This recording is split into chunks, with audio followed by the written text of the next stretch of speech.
30. Yeah.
No, no, no, let's do this. Let's do this because it's fine. It's fine.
Ten people in there.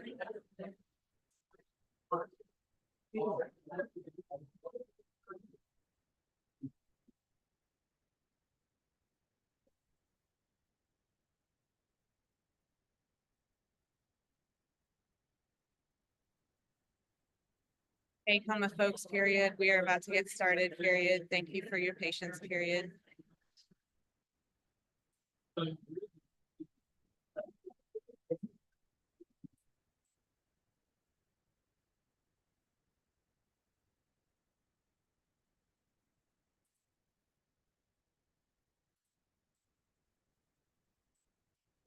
We are about to get started. If you would like to take your seat, we'd love to begin with our remarks.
Good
afternoon, folks. Welcome. We're so glad you could be here. Just a couple of things as we get started. Max and his vision for this day was inspired by the Quakers. So what we're going to do is we're going to have folks just speak as they feel led. After a few of us who have put together the service have spoken, we invite you to just say, I would like to speak. And we would pass the mic to you. We do ask that you keep your remarks under 5 minutes so that as many people who would like to speak can. And as I'm a storyteller and host these kinds of events all the time, we are actually going to have a timer because trust me, when you start speaking, your concept of time will go away. So please honor that time. The folks who have lovingly prepared our food are going to start bringing that out. So I see that chairs have been brought out there. I'm going to encourage you all to go ahead and move on in. There's lots of chairs over here because what's going to happen is they're going to start bringing out a food table in the next hour while we're talking. So I appreciate the middle of the moment chair decisions that are happening, but you're going to need to come on into this space. And also, please be mindful of the fact that we are live streaming. So note that our helpful Monica here will be pointing the camera at you. If you do not want to be on the YouTubes, then stay away from that camera.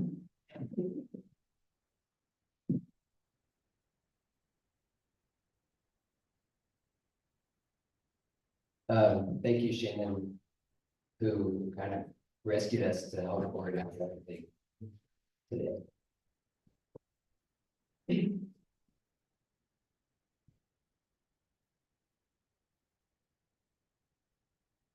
I worked in video, so I have to speak to my images, and this is one of my favorites. I remember that day.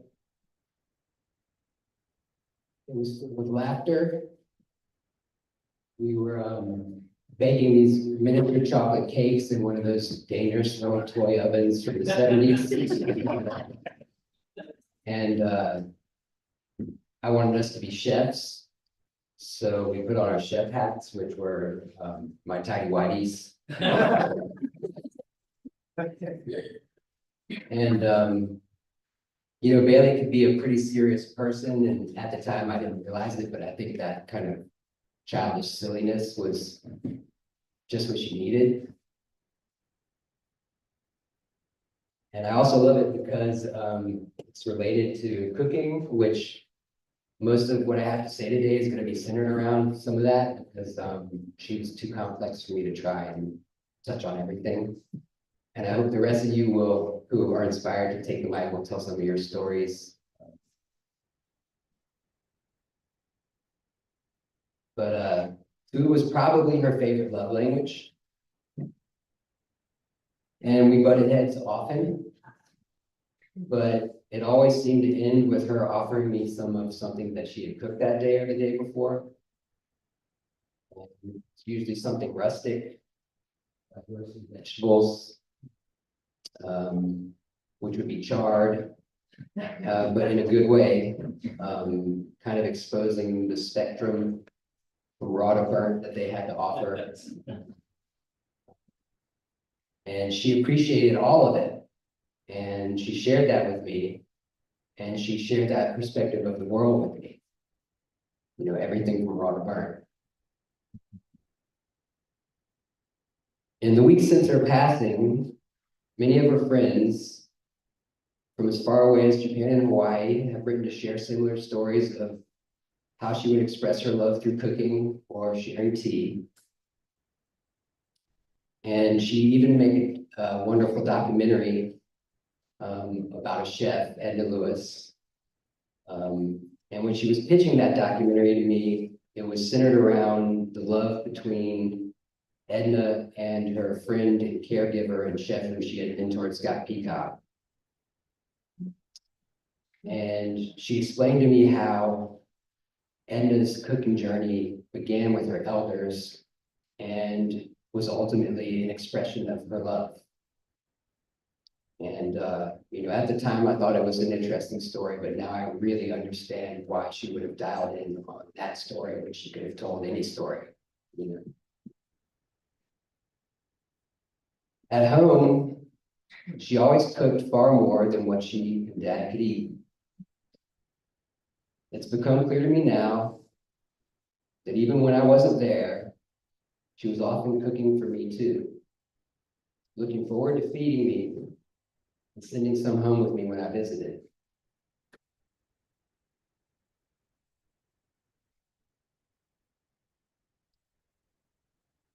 On an afternoon last December, I rushed her to the emergency room. And she was in extreme pain, perhaps the worst of her life. And she ended up having emergency surgery. And after staying through the night, they sent me home around 10 in the following morning. And I stumbled into my house and I was starving because I had forgotten to eat since the whole thing had started. And I reached in the fridge and I grabbed some lentil stew. And the weight of Bailey's suffering was hitting me. And I was just crying and eating. And of course, these were lentils that she had made and sent home with me at a time when she herself could really barely eat anything at all.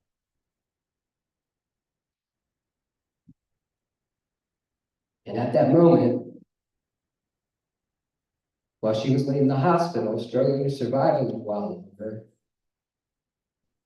she was still feeding me. She was still loving me the way that she could and always had. I've come to understand that grief is the unexpressible love that remains after someone has passed. And I don't want to downplay the sorrow, how rough it is, but also it's an incredible gift that she has left me here filled with all of that love.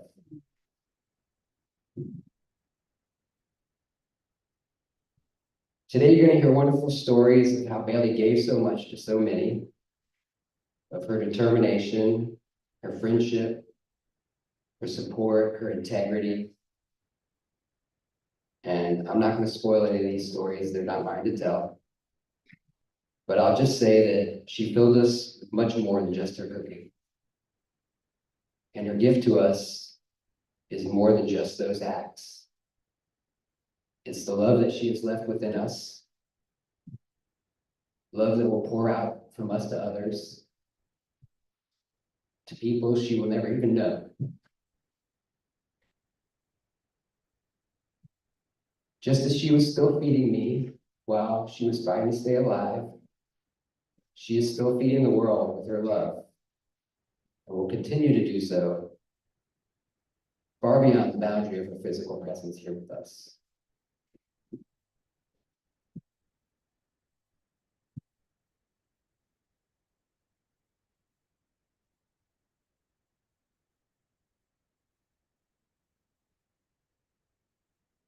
Was a special person.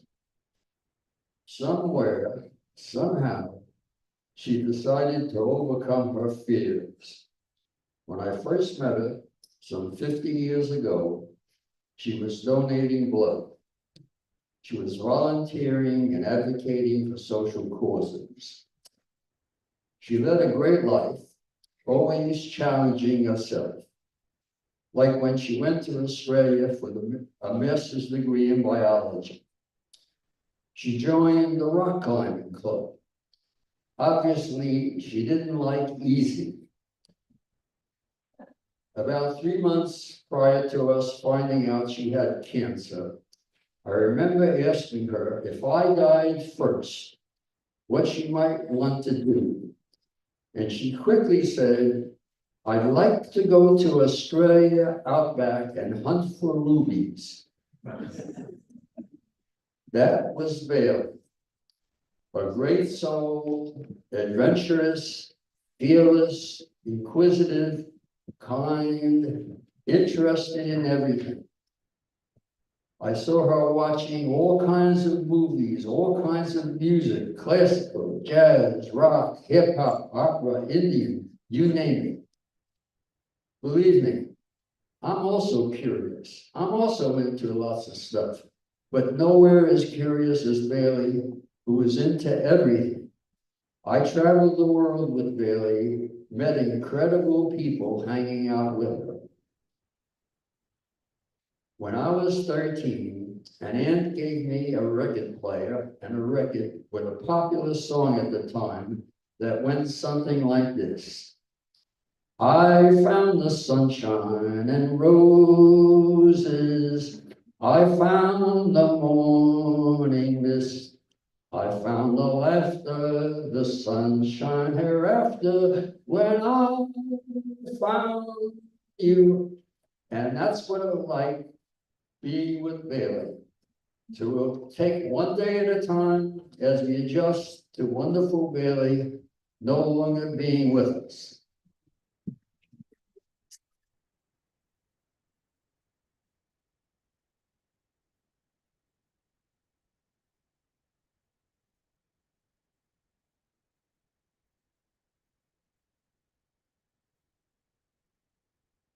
We never sang that before we practiced it. Thank you, Robin.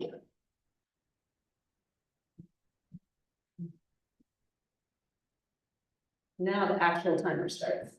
We gave you guys a pass.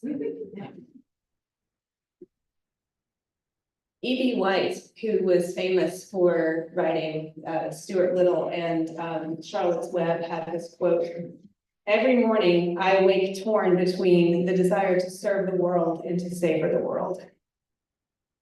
And the first time I heard that quote, I immediately thought of Bailey. Now, most people might say that Bailey was most known for her desire to serve the world. We could sit here and talk all day and probably into next week about all of the amazing things that she did day in and day out to help people, to tell stories that needed to be heard. One of my first and most poignant memories of Bailey was at Alternate Roots, the Arts and Social Justice Network organization that we met each other through. We had this very hard moment toward the end of the week, which is always when the hard moments happen at Alternate Roots, where this woman got up in the middle of training that we were having and just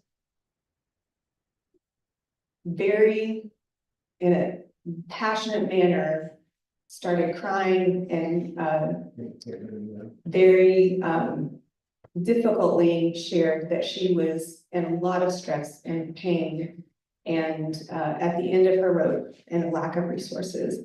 And, after she had divulged this hard moment that she was in, Bailey was like, oh, well, we're going to just take care of this right now. And so she scooped this woman up and took her back into the Roots conference office and sat her down at a computer and immediately started filling out applications with her and looking for resources. I've never seen anything like it. She was like, we will not be waddling anymore. We're going to figure this out together. But the savoring was so amazing. You had to look for it sometimes, but it was so beautiful when it happened. Bailey was my gym buddy and my walking buddy. And when we would go to the gym, she would put in her earbuds and she would get on these machines and she would just work her little butt off till she was pouring with sweat and she would listen to the music she was listening to and she was.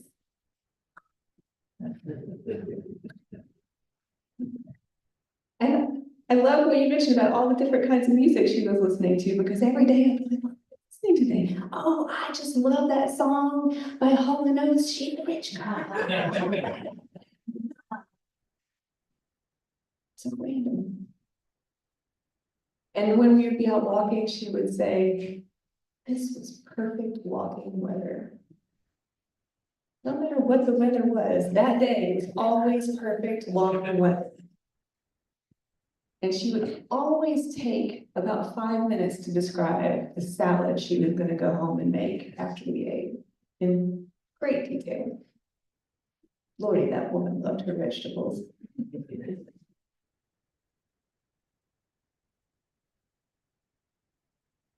I don't know what else to say, because how do you describe a 20-year-long friendship? There's so much. I just think about that song from the Golden Girls. Thank you for being a friend. Your heart is true. You're a pal and a confidant.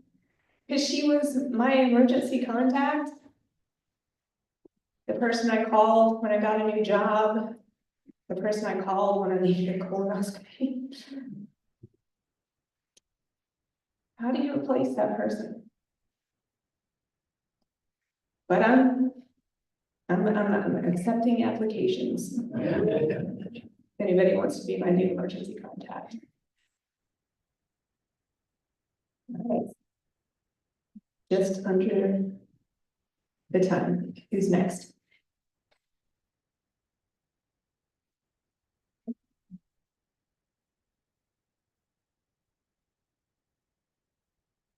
I don't know anyone here, but I'm Michael Sarah, my brother Lewis.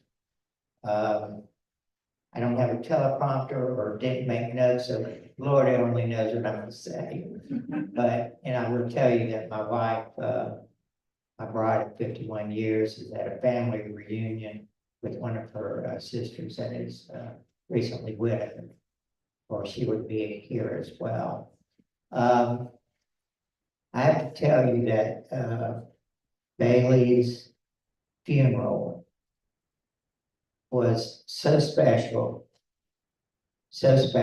and it was an authentic Jewish funeral, but it must have been very hard, Max and Don, for you to see, and everyone that was there. So, wow. But I'll just be honest with you. Bailey and I were friendly when we called each other. I called her, she returned my call, but I actually have for a long time been closest to Don, because Don and I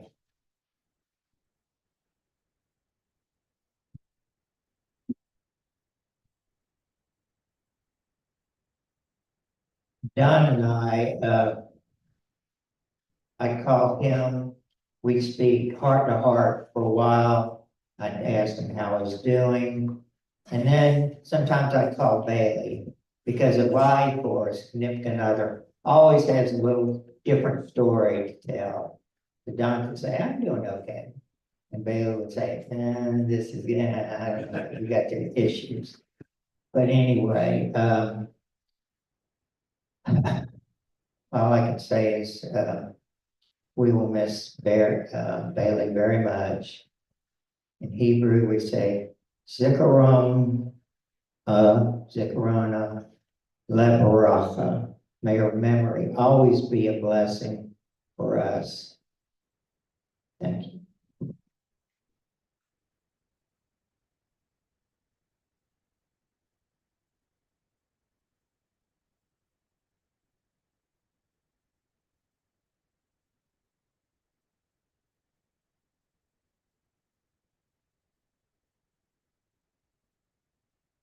My name is Dan Swift.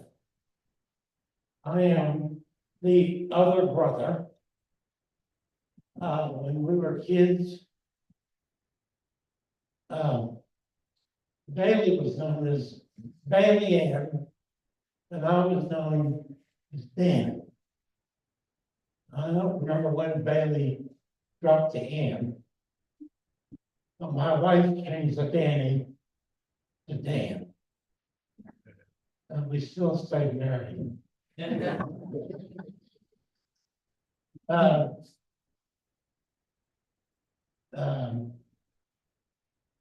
had really worked out something, but then I got Max's email that said there's an hour for anybody who wants to speak. Well, that's 5 minutes each. So I've tried to cut this into anecdotes. My first recollection of Bailey was when we were very small. We were sitting in the kitchen on Lovewater Road in a laundry basket. Does anybody here not know what a laundry basket is?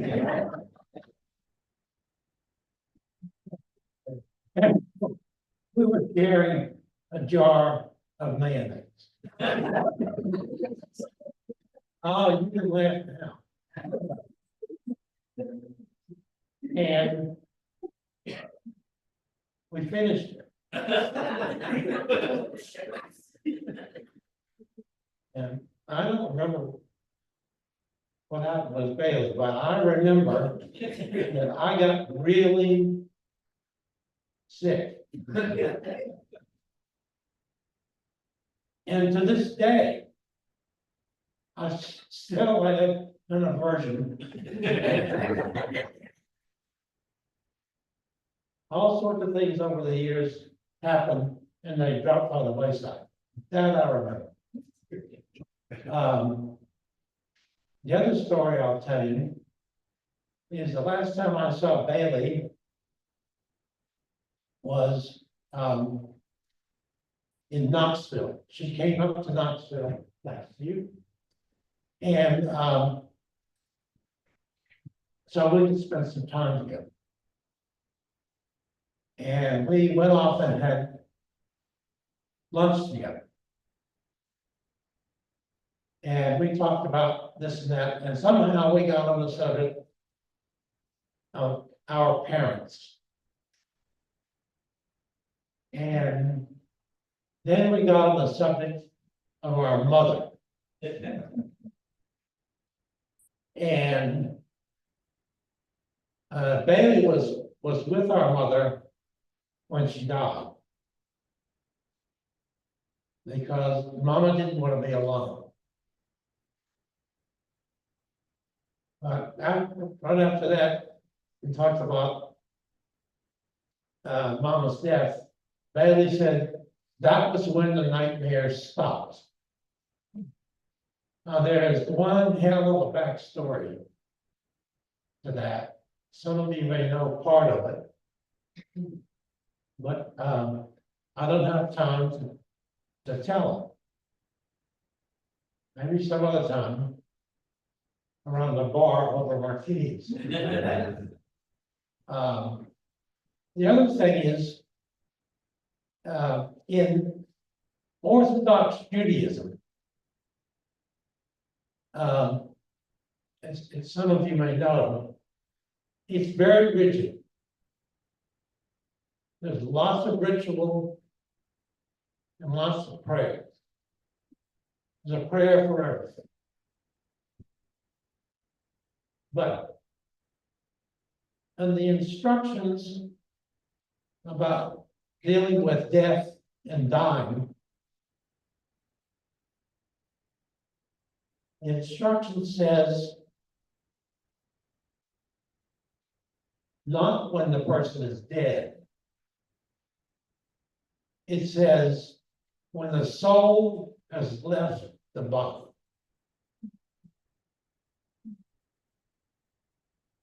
And so what you saw in that respectful burial was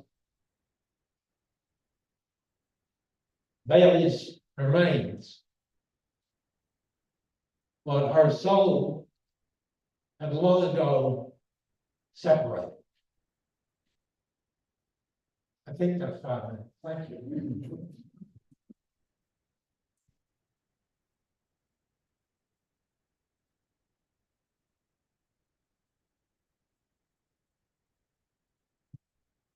Hi, friends. My name is Ben Bernstein, and I had the pleasure of working for Bailey at CNN.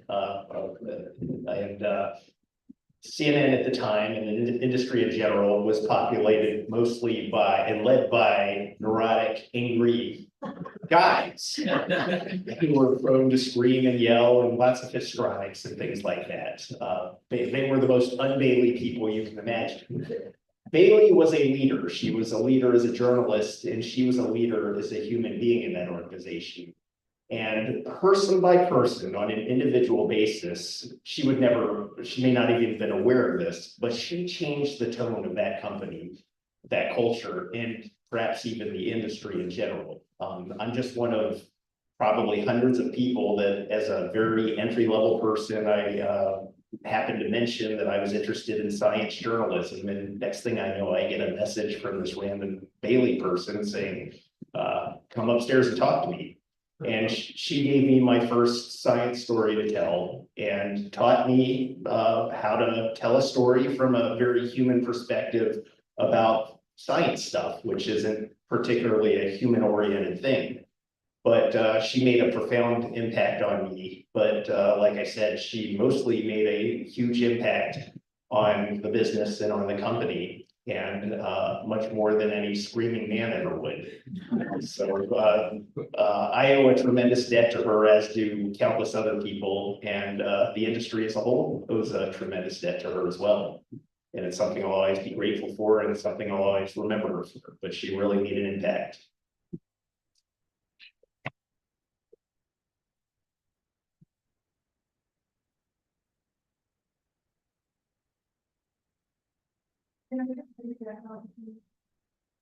You took the words out of my mouth. I'm Mary Falco. I used to work at CNN too, and I'm so happy to see so many CNN friends. All I wanted to say was, I knew Bailey from when I first started at CNN, and for 11 years I worked my way up to supervising producer in the newsroom. So I dealt with her on several levels, as an associate producer needing a package from one of her reporters, or as a producer and putting in one of the stories that her team had worked on.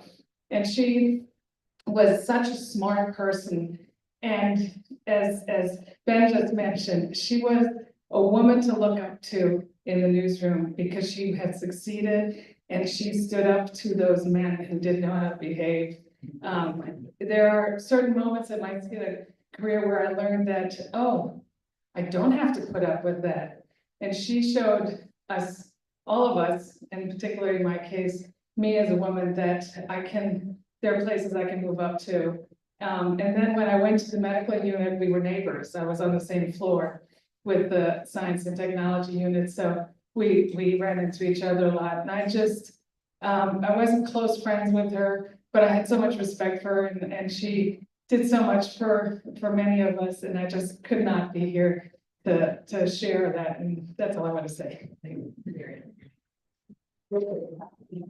Real quick, Jill, I'll hand the mic to you just a second. Hi, everybody, I'm Audrey Galix, and like Ben and like Miriam, Bailey gave me a start at CNN. Dave and I had come back from Jerusalem, and I was in the newsroom as a writer, and I remember on my free time, I'd shop myself around to different, features units, and Bailey was the one who gave me a chance, and I'll never forget, it was a piece on orcas.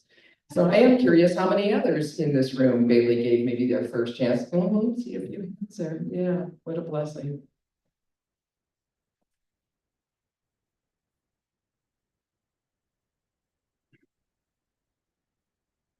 My name is Bert Parks, and I had the good fortune of knowing Bailey just about all my life. And she was a friend who stood by me often when I had very few other friends who would do that. And I remember some vivid memories. One memory going back is when she was in Australia. She sent these long letters that she sent out to all her friends, but they were so precise and so detailed. And you could feel the passion for her life in Australia, and sort of grabbing onto everything and enjoying the trip. And yet she was going through a shakeout, and of course later she changed her plans as far as her career. But I remember with her, being in Hawaii was just the ultimate for Bailey, because she really seemed to come alive in a different way in Hawaii. She was so passionate, and she covered the island with the same ferocious appetite that she did so much of life, and her favorite places, her favorite restaurants, the food. She knew all the different spots of the island and what the tides were in different parts of the island, and the trees. And it was just amazing to be there as a treat. So it just struck me she really had the audacity to follow through with her passions for so long. And it serves not just an inspiration to me, but someone who could keep her cool in a way. And because we talked about her love of food and what have you, but she was always reaching and stretching and pushing in a way that was so vital and so passionate. And I will never forget her and enjoy having her as a friend.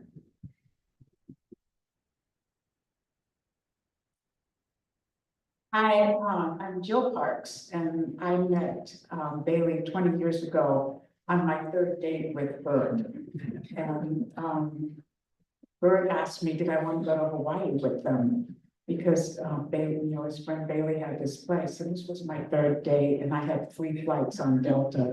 And I said, sure, why not? Thinking that Bailey and Don were going to be the chaperones. Well, they were terrible chaperones, but Bailey knew, like Bert said, Bailey knew everything about Hawaii, and we just had the most wonderful trip. And I ended up marrying Bert, a large part to Bailey. But I wanted to say, like, Bailey was great at so many things, but I think one of her greatest things was being a friend. And he brought this over to my house, rice seasoning, a few months ago when I had COVID. And she made me soup, and she brought that over to me. And what Bailey liked to do most was, as somebody said, food. And she introduced me to all the Asian markets. And we would go shopping there, and then we'd eat on Buford Highway, and she knew all the great places to go. She'd come pick me up in her car that she did so much research for to buy that car. If everybody knows Bailey, they know she researches everything. And so then Bailey was always interested in new things. So this was in November, and Bailey was losing her appetite. And so she really wanted to go to Sushi Avenue. She loved Sushi Avenue. So we went to Sushi Avenue, and afterwards I took her to Soberish. One of you know Soberish. It's a new store in Kirkwood where they sell gummies. And she was very interested in trying the gummies, and she got a gummy to increase her appetite. And it did, it worked, and, she was just a great friend, and Bert and I like to have people to dinner, and we often have Bailey over to dinner, and I have to tell you, Bailey was like the one person of all of our friends who would always reciprocate. And we spent many dinners at Don and Bailey's house and many Thanksgivings and just had many wonderful memories.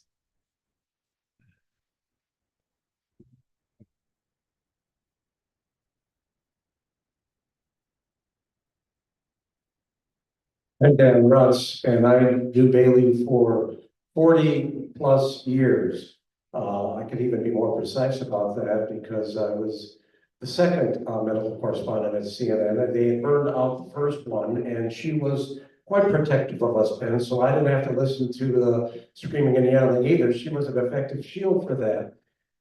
And she combines so many qualities of what you all been talking about already, and it's fun to reflect on. Yeah, I knew that part of Bailey too.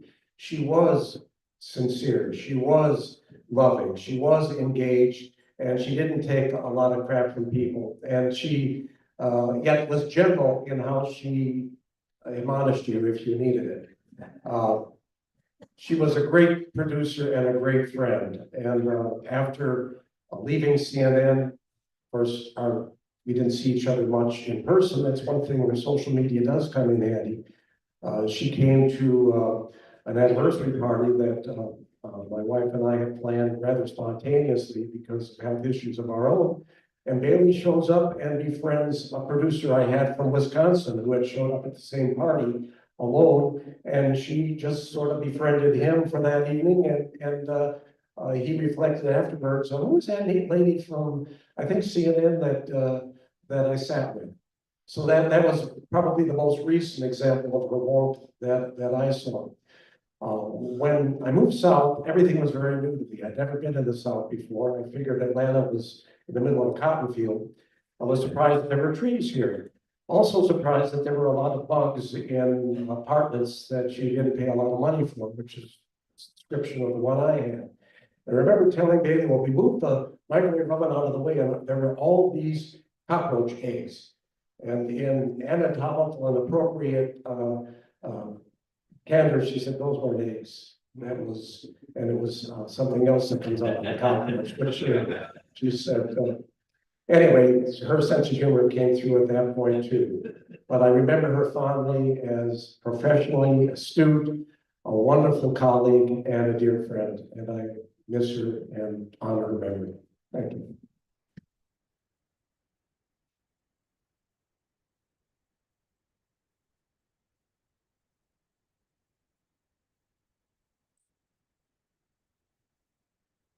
I'm Hugh Heisler. I worked with Bailey at CNN from 1980 until about 88. And that's how Bailey saved CNN. We were on the air in 1980. We had one advertising contract with CNN, with Bristol Myers for 10 years at $25 million. They required, well, they'd asked for a doctor to do on-camera pieces, 1 or 2 a day. And we started out with 4 people in the medical news department. There was Dr. Michael Ozer, who was from San Antonio, his producer Joe Duncan, Bailey as the researcher, and myself as an editor. And Joe Duncan and Michael Ozer left after about a month. They decided they were not a good match with CNN. Brought in a guy named Jerry Liddell, who was a producer from New York on Good Morning America. Jerry had a little Napoleon complex. He wanted to run everything, and he wanted to fire Bailey and bring his wife as the assistant producer. Rounded about that for a while, and Reese Schoenfeld decided it was not a good thing. So they moved along. We started bringing in reasonable reporters like Dan Rutz and Jeff Levine, and they made it all work.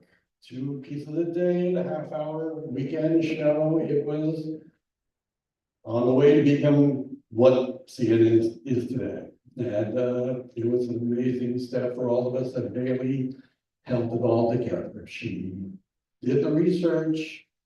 We expanded slowly into whatever it is these days. There's what, 35, 40 people doing what the four of us did back in 1980. It was an adventure and a trip to work with Bailey, and she was always steadfast and honest and there for it.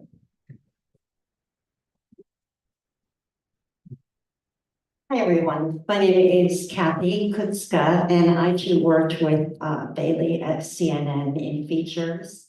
Although I was in the travel unit when she was in science. So we worked together then, but I reached out to Bailey a few years ago, I think, when I was contemplating getting into documentary filmmaking. And she said, come on over. So I came over and we had tea. She made me tea. And we talked for over an hour, a couple of hours on documentary filmmaking. And what I remember is she was so fully present to me. And what a gift that is. And we would bring up things and she would say, I'll send you an email on that. Send you an email on that. Well, I went home and 50 emails later. I mean, it's wonderful. I'm still going through these emails filled with information. And I think the last time I talked to her, as I'm getting closer to my project, I would say, did you hire a shooter? No, I did that. Did you have a fiscal sponsor? No, I didn't. Did you apply for it? No, I did all that myself. I thought, oh my gosh, she did all this herself. How inspiring, how inspiring. I am not Jewish, although my faith tradition comes from the Jewish foundation, but I know that the rabbis have a saying, to remember is to give life, and to forget is to let die. So my hope is that we continue to remember the inspiration that Bailey was and hold that together.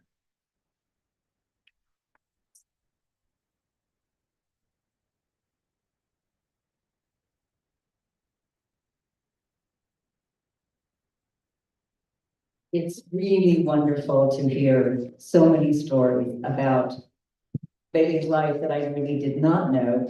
I heard something about it, but it means so much. I prepared something because that's the way I can say what I intend to. Bailey was one of my close friends whom I initially met through the Lake Claire neighborhood, this neighborhood, specifically through the Lake Claire Babysitting Co-op, which started around 1980, maybe earlier. We took our children to the other household for babysitting and paid each other with paper chips, a wonderful arrangement. In age, Max was right between the ages of my kids, Karen and Lorna, so they played together a lot when they were small, and then went through the Atlanta Public Schools together. It is through our children that Ted and I became friends with Bailey and Dawn.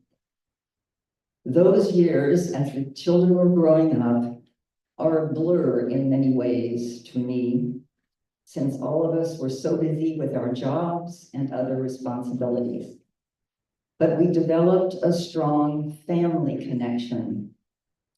Bailey was a great cook, as we all know.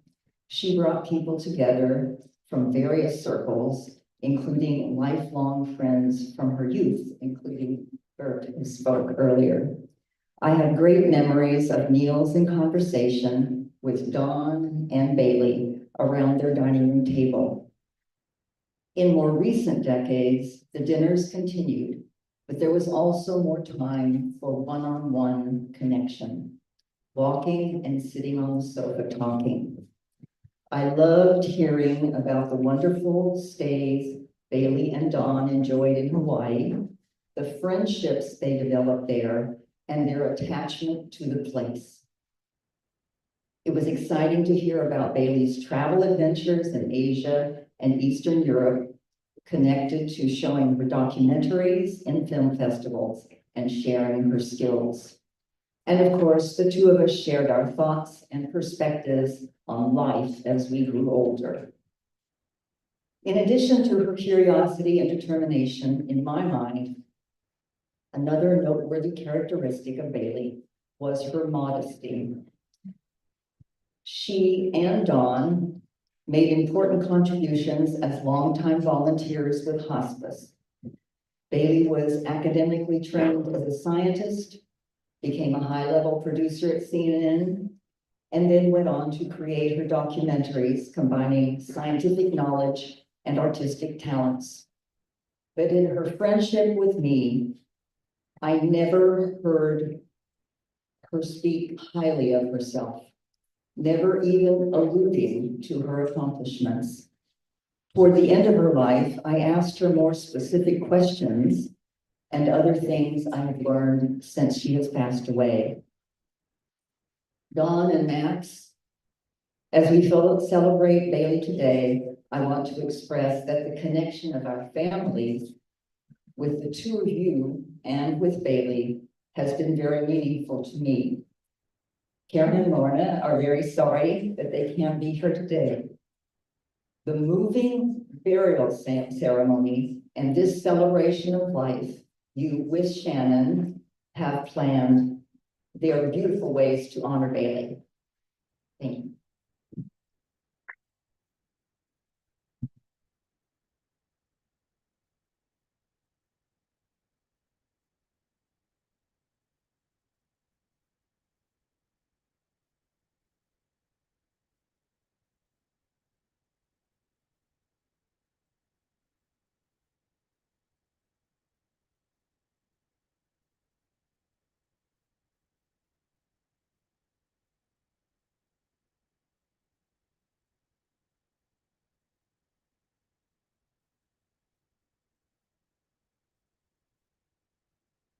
Hi, I'm Natalie.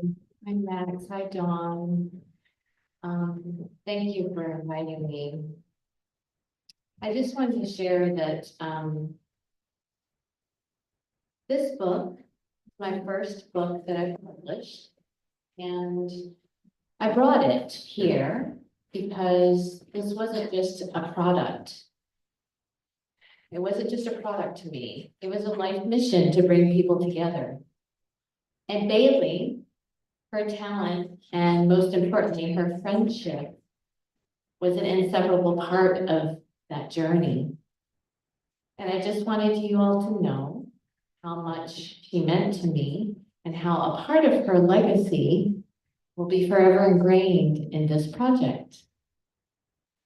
And I was tickled pink to hear about how she was sharing about her love of food, especially Asian food, because we shared a lot of special experiences touring Beaufort Highway and doing food shows. And I brought some of her favorite sauces for us to get saucy for Bailey today. So thank you for having me a part of this.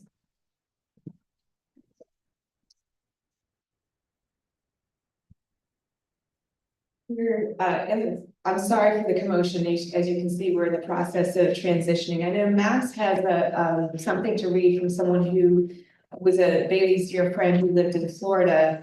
And we've asked a special person who, well, I'll let her introduce herself, to sing us as we transition into the food portion. We can keep sharing stories as we eat. So there's no need for us to completely close out our storytelling portion of the day. But I just wanted to give you sort of a heads up for the container that we're swimming in. Next. So, by the way, Bailey's favorite food was Chinese food. And so we're gonna celebrate her after we stop these remarks, or even if we keep talking. And we also have Hawaiian food because that was her favorite place. Even the flowers are the ones she would usually buy at the farmer's market, with a few orchids, because she loved those. So this letter is from her friend Ricky Dorn, who lives in Florida. Bailey Smith, now Barash, was my friend in our prime, late 20s. I had just moved to Atlanta from Miami. Bailey had just come home to Atlanta from a Fulbright scholarship in Australia. She was a scientist. I was a writer. We had identical studio apartments, 1 floor apart at the Darlington on famous Peachtree Street. Hers was decorated in batik, and she served me tea when I visited. I served her coffee in my contemporary apartment. We never double dated, but we reported to each other about the dates that we had. Bailey was very ethical, very interesting, and I think we both equally enjoyed our time together as young single professionals in an exciting city. We drifted apart when I got married and moved away. Recently, we reconnected online. A couple of years ago, Bailey and her husband Don came to visit my husband Jeffrey and me in Miami and stayed with us. It was a very, very pleasant few days, and we chatted, catching up as if there had never been any break or years between us. Bailey even came to one of the writing classes that I was teaching at a local synagogue. We exchanged good information. It was a real heartbreak for me to hear of her being sick and then passing away. Her good vibes will last, I hope, in everyone's memory. Tearfully, Ricky Dorn. And I'll say she never stopped loving batik and tea. That continued. Sometimes tortured me as a child by making me sit around the table after a meal while the adults drank cup after cup. So I can't talk. It's kind of a heartbreak to me that we didn't figure out that we could have brought hibiscus tea today. Something really bright and fuchsia, at least, to drink. And so a little bit more about the food. We really invite you to consider talking with our food purveyor, Jan, who came to us recommended by Natalie. Jan is an amazing chef and caterer, and I cannot wait to eat her food. So she's been delightful to work with. As you know, after Bailey left CNN, she became an independent documentary filmmaker, and as a part of Alternate Roots, she showed her films as a part of our community, and she became deeply embedded in the Roots community and met all of our amazing artists at Roots, and started asking our Roots artists to share their music so that she could use it in her documentaries. And so I asked some of the Roots artists whose music are in her documentaries if they would be willing to share a song. And at least was available today. So we invite you if you want to say something, or just sing. I'm gonna, Okay. if you bring that, let me sit. At least also I think of as being a part of the legacy of Bailey, because she is a citizen of the world in so many ways. I'm going to invite you all to just close your eyes and enjoy a little visits and memories with Bailey. This is a song that she used in her film 103 Days.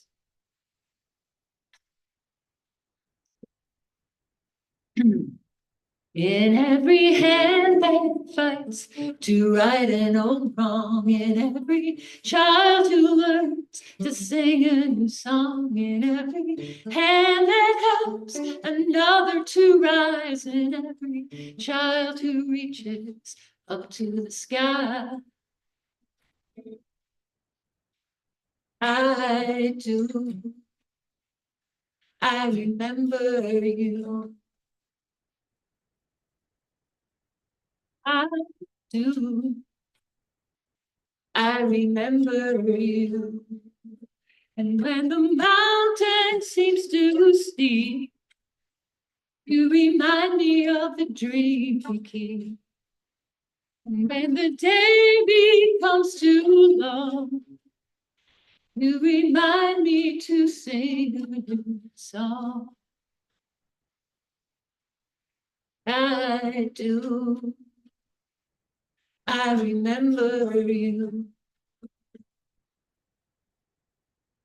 I do.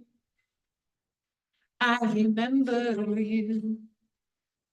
When the job gets to getting too tough, you remind me that one's not enough. And I think I can do it alone. You remind me my heart's not of stone. I do. I remember you. I do. I remember you. In every hand that opens toward me in love, in every child who spreads her wings like a dove, in every hand that crosses over the line, in every child who learns to speak her own mind. Here's your part. I do, sing it with me. I remember you. Here's my harmonies. I do. I remember you. I do. I remember you. Yes, I do. I do. I remember you.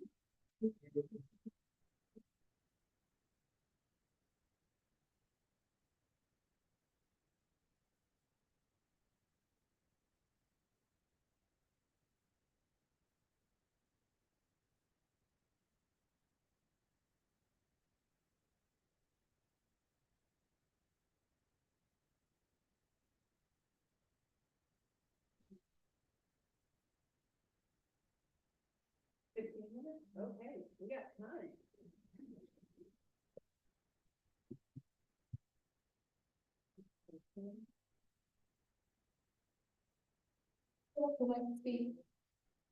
We could also just take a break. Does that feel like the thing to do? A little breather? Yes. All right, let's take, but let's make sure that we keep the area clear for our lovely food workers to do their work. So we'll take a break. Maybe we can reconfigure the room so that it'll be like in clumps. And we're gonna set up some tables. Everybody, many hands make light work. And thank you for being here.